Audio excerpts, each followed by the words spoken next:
Hi everyone, this is me Muhammad Umar, a rescuer from Mysore. I've got a call from Zero Waste Management Plant located in Banimantap, reporting there's a snake inside the plant. So along with me I have Rahmat. We both gonna go there and rescue the snake. So let's find out what snake we have there, and once reaching I'll continue the video.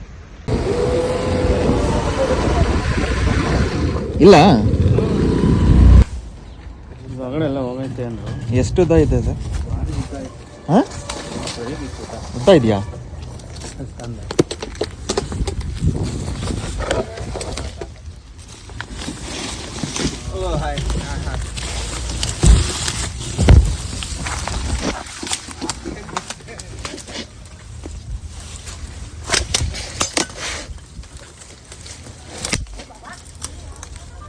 Rat ಕೆರೆವು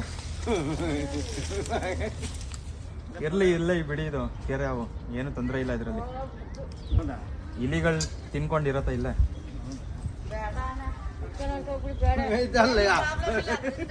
ಇದರಿಂದ ನಾನು ಇಟ್ಕೊಂಡಿದ್ದೀನಲ್ಲ, ಏನಾದ್ರು problem ಇರ್ತಿದ್ದು ನಾನು ಎಷ್ಟು ಹತ್ರ ಇಟ್ಕೋತಿರ್ಲಿಲ್ಲ ಹಾವನ್ನ ಓಡಿಸ್ಕೊಂಡು. ಇಲ್ಲಿ ನೋಡಿ ಬಾಲ,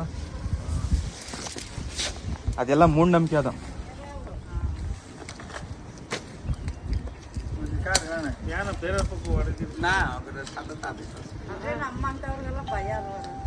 ಇದರಲ್ಲಿ ಏನು ಇಲ್ಲ.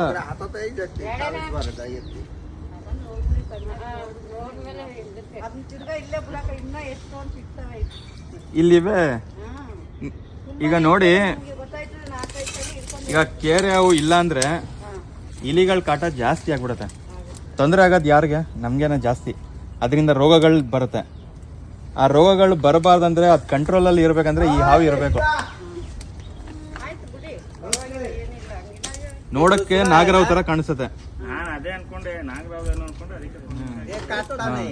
ಕಾಟ್ತಾ ಇದೆ. So as per their confirmation, I'm releasing the snake back to the same territory from where we rescued. This is an Indian rat snake and it is a non-venomous species. So the in charge of the waste management, he said that it is okay to leave the snake here since it is a non-venomous and it controls the rodent population, and they understood the importance of the snake in the territory here.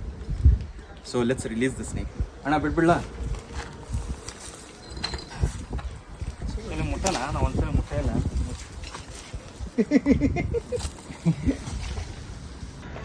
So that's it for a day guys, and if you guys like the video, like the content, then do follow me and share it with your friends and family. Until then, see you next time.